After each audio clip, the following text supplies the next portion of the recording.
दरअसल अभी देखिएगा कि आम जनता की जो बात की बात हो रहा है, तो समाज का सबसे उपेक्षित, गरीब, कमजोर, निसहाय जो लोग हैं, जिसका आधे से अधिक आबादी है। मैं समझता हूं कि हिंदुस्तान की स्थिति के बारे में अगर सच्चाई में, हकीकत में अगर यदि जाना होगा, इसलिए अबोध है, नासमझ है, और यहाँ तक कि इस अंधविश्वास और पाखंड के जाल में फंसे हुए लोग हैं। अगर सचेत होते तो इस तरह के पाखंड और अंधविश्वास में लोग नहीं फंसते। इसीलिए वैसे लोग जो हैं, दरअसल 22 जनवरी भाजपा का मकसद है, आरएसएस का मकसद है कि प्राण प्रतिष्ठा के नाम पर ऑल इंडिया लेवल पर लोगों को गुलबंद किया जाए, और लोकसभा चुनाव को देखते हुए उनका ये कार्यक्रम है। और कहीं ना कहीं हमको लगता है कि सांप्रदायिक तनाव बढ़ाने का भी वो कोशिश करेगा। ये सैलून अब सिवान में पता बढ़हरिया स्टैंड से पहले हॉस्पिटल रोड, लग्जरियस फिलिंग के साथ हेयर कटिंग, मसाज आदि की सुविधा, जहां मेंस वीमेंस के लिए खास ऑफर का लाभ। सम्मेलन बुलाने का मकसद कई है। एक तो अभी ऑल इंडिया लेवल पर संयुक्त किसान मोर्चा की तरफ से 26 जनवरी को कार्यक्रम है, जिसको लेकर के सिवान के लेवल पर जो भी हमारे संयुक्त मोर्चे के साथी थे उन लोगों को बैठक बुलाया गया था। और उसमें जो है 26 जनवरी को गणतंत्र दिवस के अवसर पर ऑल इंडिया लेवल पर सिवान में भी ट्रैक्टर मार्च का भी कार्यक्रम है। जो ललित बस स्टैंड में सारे लोग जुटेंगे और यहाँ से मार्च करते हुए वुनिया मोड़ पर से जेपी चौक होते हुए आकर के अम्बेडकर पार्क में सभा होगा। उसका नेतृत्व हमारे अखिल भारतीय किसान महासभा के जिला अध्यक्ष कमलेश सचिव अशोक जी हैं, और भी संयुक्त मोर्चा के लोग रहेंगे। दूसरी बात कि 24 जनवरी को कर्पूरी ठाकुर का जन्म शती वर्ष है। 24 जनवरी से लेकर के और 30 जनवरी तक ऑल इंडिया लेवल पर हमारी पार्टी के तरफ से एक अभियान चल रहा है, जन जागरण वाला। तो उसमें जो है 30 जनवरी गांधी जी का शहादत दिवस है और 24 जनवरी जो है कर्पूरी जी का जन्म शती वर्ष है। तो ऐतिहासिक दिन के अवसर पर यह कार्यक्रम है। उसमें हम लोगों का जिले में हमारी पार्टी के महासचिव दीपंकर भट्टाचार्य के नेतृत्व में 29 जनवरी को शहीद उमाकांत सिंह के गांव नरेंद्रपुर में विशाल जुटान होगा, और वहां से हम लोग पदयात्रा निकालेंगे और करीब 12-15 किलोमीटर पदयात्रा वो जाएगा मौलाना मजरूल हक साहब के मज़ार पर, और वहाँ जा कर के हम लोग पुष्प अर्पित करेंगे और वहाँ हम लोग समाप्त करेंगे। रास्ते में भवराजपुर पड़ेगा, वहाँ भी आंदोलन के दरमियान गुलाम हैदर जी के परिवार में 3 लोग शहीद हुए थे, वहाँ भी हम लोग पुष्प अर्पित करेंगे। यह कार्यक्रम है। 21 तारीख को खास करके पूर्वी छोर के जितने ब्लॉक हैं, 7-8 ब्लॉक को लेकर के तरवारा में हम लोग के कैडर कन्वेंशन का आयोजन है, उसका भी तैयारी हो रहा है। तो 21 तारीख का कार्यक्रम है। 24 से लेकर के 30 तक जो जन जागरण का कार्यक्रम है। फिर 26 तारीख को किसानों की तरफ से जो है ट्रैक्टर मार्च का कार्यक्रम है। यह कार्यक्रम है। यह कार्यक्रम का मूल केंद्र में अगर कहिएगा तो केंद्र की सरकार है। एक चीज हम यही आपसे सवाल लेंगे कि अभी चूंकि कई ऐसे इसमें कार्यक्रम आप लोग का है जो कि इस साल नया हो रहा है जी, जैसे उसमें ट्रैक्टर का कार्यक्रम हो रहा है, पहली बार हमको लग रहा है कि शायद यहाँ हो रहा है। दूसरी जो चीज है कि जो 29 तारीख को जो आप लोग कार्यक्रम कर रहे हैं, तो ये कार्यक्रम क्या लग रहा है कि जो 22 जनवरी को जो एक भव्य कार्यक्रम हो रहा है खासकर राम मंदिर को लेकर के, तो क्या उसके ही कुछ संदर्भ में ये मामला कुछ चल रहा है क्या मान लीजिए लोगों का?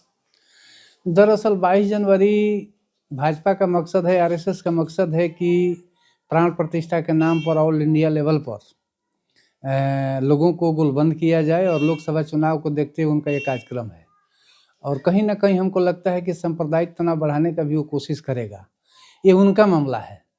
लेकिन दरअसल जो गांव-गांव में अछत और भभूत बांटा जा रहा है, उसके एवज में हम लोगों का अपना कहना है कि हमको अछत और भभूत से मतलब नहीं, हमको पर्चा से मतलब नहीं, हमको मनरेगा मजदूरों को 600 रुपया दैनिक मजदूरी चाहिए, 200 दिन साल में गारंटी हो, जितने मतलब बेरोजगार लोग हैं उनको रोजगार मिले, जो आसमान छू रहा है महंगाई उसको कम करें।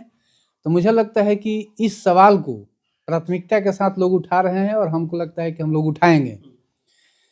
इसमें जो 24 जनवरी को कर्पूरी ठाकुर का जन्म शती वर्ष है, मुझे लगता है कि हमारे बिहार के लिए, देश के लिए ऐतिहासिक दिन है।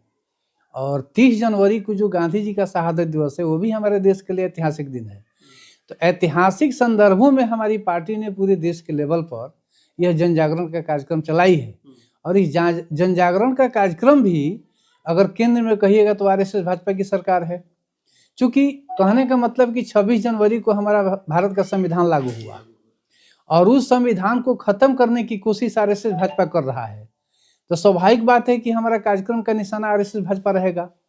इसीलिए कि जो संवैधानिक संस्था है उसको ये खत्म कर रहा है, उसको तार तार कर रहा है। अभी मान लीजिए कि 146 सांसदों को संसद भवन से निलंबन कर दिया। हमको लगता है कि शायद भारत के इतिहास में पहली बार ऐसा हुआ है। तो इस तरह की जो संवैधानिक संस्थाओं को खत्म कर रहा है, निश्चित तौर पर 26 जनवरी के काउंटर में 22 जनवरी जो है एक कार्यक्रम ला करके उस 26 जनवरी के महत्व को घटाने की कोशिश किया जा रहा है। इसलिए मुझे लगता है कि इस जन जागरण के माध्यम से हम आम जनमानस को जो हकीकत है, जो ऐतिहासिक चीज है, उसको हम बताने की कोशिश कर रहे हैं। इस बात को नहीं समझ रही क्योंकि आम जनता जन समर्थन कर रही है भाजपा को, हर राज्य में सरकार बन रही है, केंद्र सरकार भी यही आश्वस्त है कि आने वाले समय में फिर से हमको बहुमत मिलेगा। तो फिर आप लोग अपनी राग आलाप रहे हैं और जनता अपनी बात कह रही है, सरकार अपनी बात कह रही है। दरअसल अभी देखिएगा कि आम जनता की जो बात हो रहा है, तो समाज का सबसे उपेक्षित, गरीब, कमजोर, निसहाय जो लोग हैं, जिसका आधे से अधिक आबादी है, मैं समझता हूं कि हिंदुस्तान की स्थिति के बारे में अगर सच्चाई में, हकीकत में अगर यदि पहचान करना हो तो उनके बीच में जाना होगा।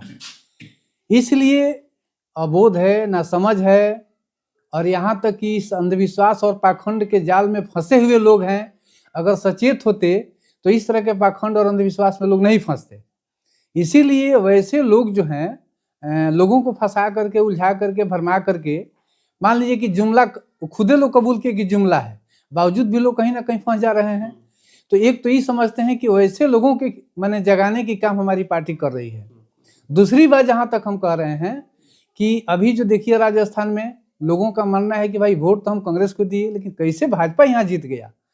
तो मुझे लगता है कि अभी सुप्रीम कोर्ट के वकील लोग जो हैं ईवीएम के सवाल पर आंदोलन किए हैं, तो कहीं ना कहीं ईवीएम पर शंका, संदेह लोग बढ़ रहा है। उसको भी मुझे लगता है कि जांच का विषय है।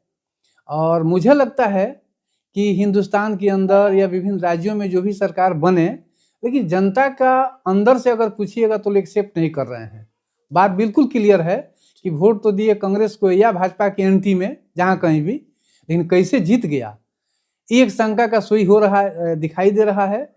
और मुझे लगता है कि निश्चित तौर पर जनमानस के भीतर भाजपा के खिलाफ आक्रोश है, गुस्सा है, नफरत है, और उसको समेटने का काम हमारी पार्टी कर रही है, इंडिया गठबंधन कर रही है। आगामी लोकसभा चुनाव में भी हम लोग सजग हैं, सचेत हैं। कोशिश है कि कैसे इनको बिहार और केंद्र की सत्ता से, बिहार से तक हम लोग हटा दिए, लेकिन केंद्र की सत्ता से भी हटावे, ये लगातार कोशिश हम लोगों का है।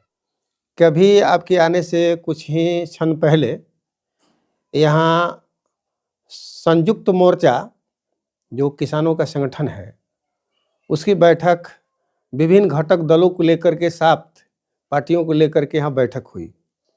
और हम लोगों ने जो कार्यक्रम तय किया 26 जनवरी को ट्रैक्टर मार्च, आपने देखा होगा और सुना भी होगा, देश के चारों तरफ बॉर्डर, चाहे सिंधु बॉर्डर हो, हाजीपुर बॉर्डर हो, तमाम बॉर्डरों को घेर करके किसानों ने एक लंबी लड़ाई 13 महीनों तक वो चला, और उसमें शहादत भी 750 किसानों को देना पड़ा और इस सरकार को पीछे हटाया। जब समझौता हुआ, सरकार जब घुटना टेक दिया उस किसानों के आंदोलन के सामने, तो उसके साथ साथ 3 कृषि बिल के साथ बहुत सारे मुद्दे थे। उस मुद्दों पर भी मोदी सरकार ने सहमति व्यक्त किया था। लेकिन आज फिर हम लोग जब देख रहे हैं कि जिन मुद्दों को लेकर के समझौता हुआ, उस मुद्दों पर सरकार अडिग नहीं है। जैसे एमएसपी को लेकर के सवाल उठा था, इस पर सरकार कानून बनावे और लाभकारी मूल्य जो है किसानों को दे। लेकिन आज किसान सरकारी मूल्यों पर अपने धान को नहीं बेच करके जो 2200 रुपया क्विंटल है, वो आज 1300-1400 रुपया क्विंटल बेच रहे हैं। तो उनको जो मुनाफा क्विंटल के हिसाब से मिलना चाहिए, वो बिचौलियों के माध्यम से आज ये वो किसान का दोहन हो रहा है। आज वो उनका जो लोन का सवाल था जिसको माफ करने की बात हुई थी, आज लोन ये माफ नहीं कर रहा है। दूसरी तरफ आप देख रहे हैं कि दर्जनों जो इस देश के कारपोरेट घराने हैं, अंबानी हो, अदानी हो, ये तमाम लोगों का जो कर्ज था उसको माफ कर दिया और फिर जो है उस पूंजीपतियों को 10-10 हजार करोड़ लोन भी दिया। तो एक तरफ लोन देने लेने का सवाल वैसे लोगों का है जो लोग नहीं वोट करते हैं और नहीं सरकार को बनाते और बिगाड़ते हैं। लेकिन वास्तविकता ये है कि इस देश के 85% किसान हैं जिनके वोट से किसी सरकार को बनना और बिगड़ना तय होता है। वैसे किसानों के लिए उनकी जो कर्ज है उसको माफ नहीं कर रहा है। उसके साथ साथ सिंचाई का सवाल हो, बाढ़ और सुखाड़ का स्थायी सवाल हो, इन तमाम मुद्दों पर आप लोगों का ये आंदोलन करना या ऐसे समय में कार्यक्रम करना, जो देश अगर देखा जाए तो एक तरफ पोलराइज किया जा रहा है खास करके भारतीय जनता पार्टी और आरएसएस के द्वारा, तो ऐसे समय में आप लोग जो कर रहे हैं तो इसको क्या समझा जाए? क्या लग रहा है कि आप लोग उसको मतलब काटने के लिए या लोगों को समझाने के लिए या लोगों को बताने के लिए क्या चीज, मतलब क्या है इसका? मैं यही समझना चाहता हूँ। पूरे देश के लोग स्पष्ट रूप से समझ गए हैं कि मोदी सरकार के रहते किसानों को भला होने वाला नहीं है। किसानों की खेती लाभकारी नहीं बन सकती। खेती को नष्ट करना चाहते हैं और जिस दिन खेती हिंदुस्तान की नष्ट हो जाए, चौपट हो जाए, पूरा हिंदुस्तान का जो हृदय है वो गांव है और गांवों में 85% लोग बसते हैं। तो जब हमारा गांव बर्बाद हो जाएगा, नष्ट हो जाएगा, तो हमारा हिंदुस्तान नहीं बचेगा।